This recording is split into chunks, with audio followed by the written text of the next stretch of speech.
Hello बच्चों, कैसे हैं सब। आशा है सब बच्चे बहुत अच्छे से होंगे। बच्चों, आज हम करेंगे from hunting gathering to growing food history का चैप्टर 2, उसका पार्ट 1। तो चलिए स्टार्ट करते हैं। तो सबसे पहले हम करेंगे शिकारी संग्रहकर्ता खानाबदोश जीवन जीते थे, इसके क्या कारण थे।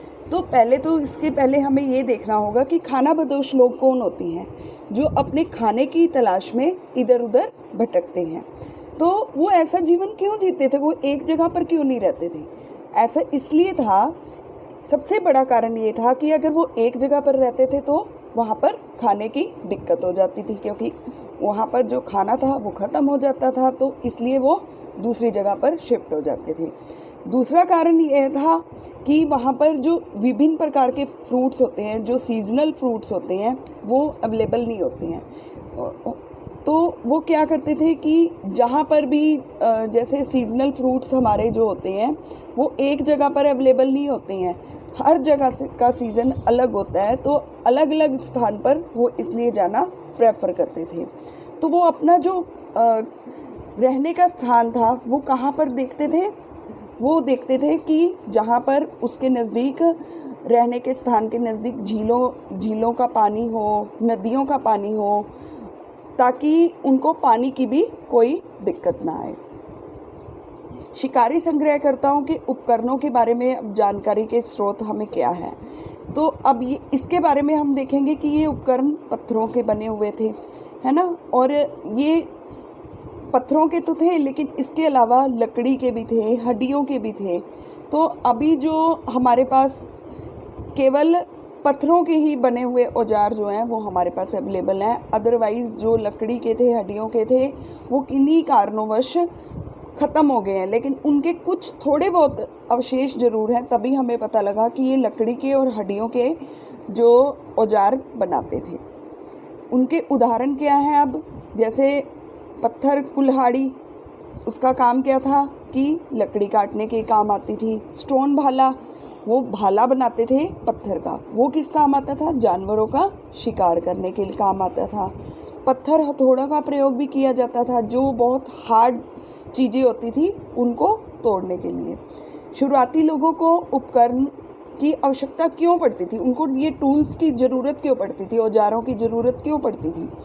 इसका एक कारण है कि भोजन के लिए, जड़ों को बाहर निकालने के लिए क्या करना पड़ता था, मिट्टी खोदनी पड़ती थी, इसलिए उनको इन टूल्स की ज़रूरत पड़ती थी। कपड़े बनाने के लिए, अच्छा मांस, जो जानवरों का वो मांस खाते थे उसको भूनने के लिए, और लकड़ी काटने के लिए भी इनको टूल्स की ज़रूरत पड़ती थी। अब आगे है साइटें, जहाँ शुरुआती इंसान रहते थे। अब साइटें होती क्या चीज़ है, साइट्स क्या होती हैं। साइट्स एक ऐसी जगह पर है जहाँ जो हमारे आर्कियोलॉजिस्ट हैं, जो मिट्टी को खोद कर अवशेष निकालते हैं, पुराने जो हमारे लोग हुए हैं, अर्ली पीपल जिनको हम बोलते हैं, शुरुआती लोगों के अवशेषों को निकालते हैं।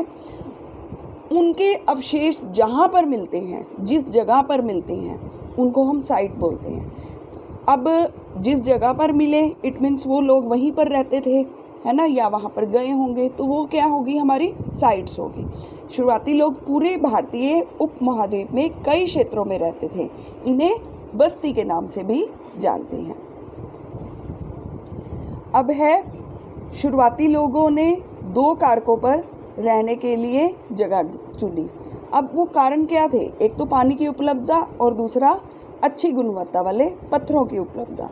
अब पानी पीने के लिए सबको पता है कि अगर हमने जीना है तो हमें पानी की ज़रूरत पड़ती है, तो वो रहने के लिए ऐसी जगह का चयन करते थे जहाँ पर उनको पानी इजीली अवेलेबल हो। और दूसरे नंबर पे है अच्छी गुणवत्ता वाले पत्थरों की उपलब्धता। तो वो पत्थरों की क्यों ढूंढते थे, क्योंकि आपको अभी बताया है कि उनको खाने के लिए, पहनने के लिए, तो उनको टूल्स की ज़रूरत होती थी। तो वो टूल्स किससे बनाते थे, वो पत्थरों से बनाते थे। इसलिए जहाँ पर उनको इजीली पत्थर भी अवेलेबल होते थे तो वो उसी के नज़दीक रहते थे। अब जहाँ पर पानी होता है तो मोस्टली आपने देखा होगा वहाँ पर पत्थर भी ज़रूर होते हैं, है ना। तो वो मोस्टली पानी के नज़दीक, झीलों के नज़दीक, नदियों के नज़दीक ही अपना रहने का स्थान ढूंढते थे। आश्रय के रूप में गुफाएं। अब गुफाएं आश्रय के रूप में वो क्यों यूज़ करते थे? क्योंकि पहले जो शुरुआती लोग थे उनके पास रहने के लिए अपने घर नहीं थे, तो उन्होंने प्राकृतिक गुफाओं में, जो प्रकृति रूप से गुफाएं हैं, उनको चुना। क्यों चुना? ताकि उनको बारिश से, है ना, गर्मी से उनको बचाया, वो अपने आप को बचा सकें। तो घर हमें, आपको पता है, घर हमें जो गर्मी, हवा, कोई प्राकृतिक आपदाएं आ जाती हैं उनसे हमें सेव करती हैं। तो इसी तरह जो ये गुफाएं थी, ये शुरुआती लोगों को इन प्राकृतिक आपदाओं से सेव करती थी, इसलिए ये इसमें रहते थे। अब आग की खोज। आग की खोज कैसे हुई? तो आपको मैंने अभी बताया कि जो पुराने लोग थे वो अपने हथियार कैसे बनाते थे? पत्थरों से। तो वो पत्थर को रगड़ रहे थे एक बार, तो रगड़ते रगड़ते उसमें से चिंगारी निकली। जब उसमें से चिंगारी निकली तो वो चिंगारी किसी घास पर जाकर गिर गई। तो जब वो गिर गई तो वहाँ पर आग लग गई, है ना। तो इसी तरह दो पत्थरों को एक साथ रगड़ते हुए शुरुआती लोगों ने आग की खोज की। और इसके जो अवशेष हैं वो हमें कहाँ मिलते हैं? आंध्र प्रदेश की कुरनूल गुफाओं में राख के निशान बताते हैं कि यहाँ के शुरुआती लोग आग के इस्तेमाल को जानते थे। अब आग का प्रयोग, उनको क्या यूज़ था आग का?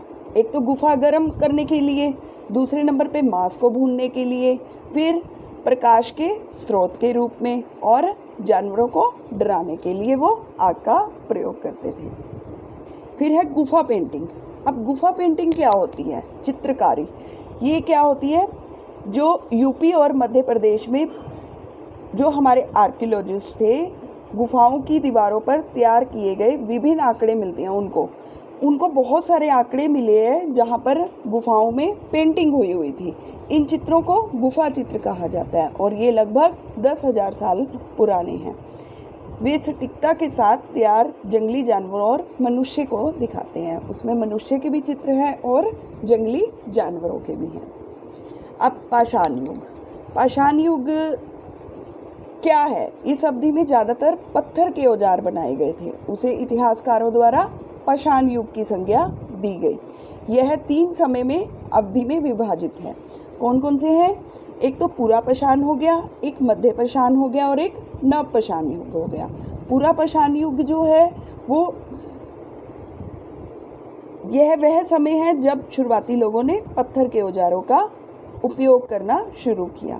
पूरा का अर्थ है पुराना और पाषाण का अर्थ है पत्थर, मतलब पुराने पत्थरों से उन्होंने औजार बनाने शुरू कर दिए। मानव इतिहास का 99% पूरा पाषाण युग का हिस्सा है।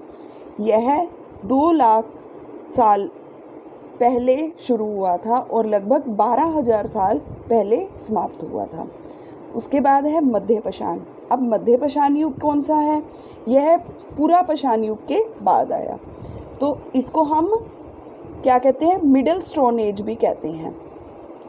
और ये लगभग 12,000 साल पहले शुरू किया और 10,000 साल में समाप्त हो गया। तो उसके बाद मनुष्य अब छोटे पत्थर उपकरणों का उपयोग कर रहे थे। अब पहले तो बहुत बड़े बड़े उपकरण बना रहे थे, अब उन्होंने क्या किया? छोटे उपकरणों का प्रयोग करना शुरू किया। इन पत्थरों के औजारों को पुरातत्वविदों द्वारा लघु पाषाण उपकरण कहा जाता है। कौन से उपकरण बोलते हैं इसको? लघु पाषाण उपकरण, मतलब कि छोटे पत्थर के उपकरण। बड़ा उपकरण पूरा पाषाण उपकरण है और छोटे को लघु पाषाण उपकरण कहा जाता है। अब है नव पाषाण युग। नव पाषाण युग क्या है? यह उम्र लगभग 10,000 साल पहले शुरू हुई थी। मनुष्य अभी भी पत्थर उपकरण का इस्तेमाल कर रहे थे, लेकिन वे इस्तेमाल उपकरणों से ज़्यादा बेहतर थे। मतलब कि पत्थरों का उपकरणों का इस्तेमाल तो कर रहे थे, लेकिन जो इस समय में उपकरण बने थे वो ज़्यादा बेटर थे पुराने से, क्योंकि अब वे अब बसे हुए जीवन को भी जीने लगे थे। मतलब एक जगह पर जीवन जीने लगे थे। तो 12,000 साल पहले क्या हुआ था ऐसा कि वो एक जगह पर जीवन जीने लगे?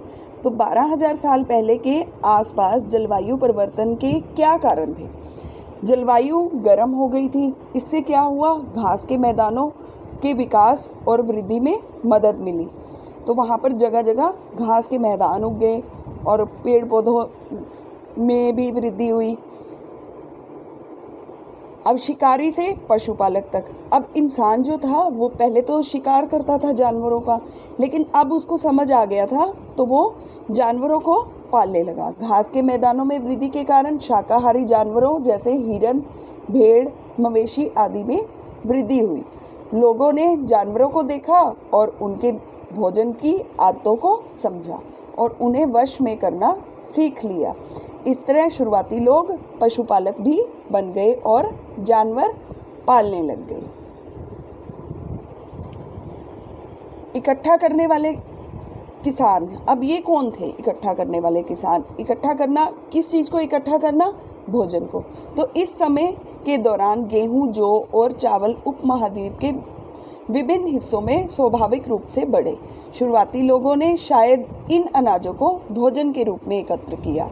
धीरे धीरे उन्होंने पौधों के विकास के बारे में भी सीखा।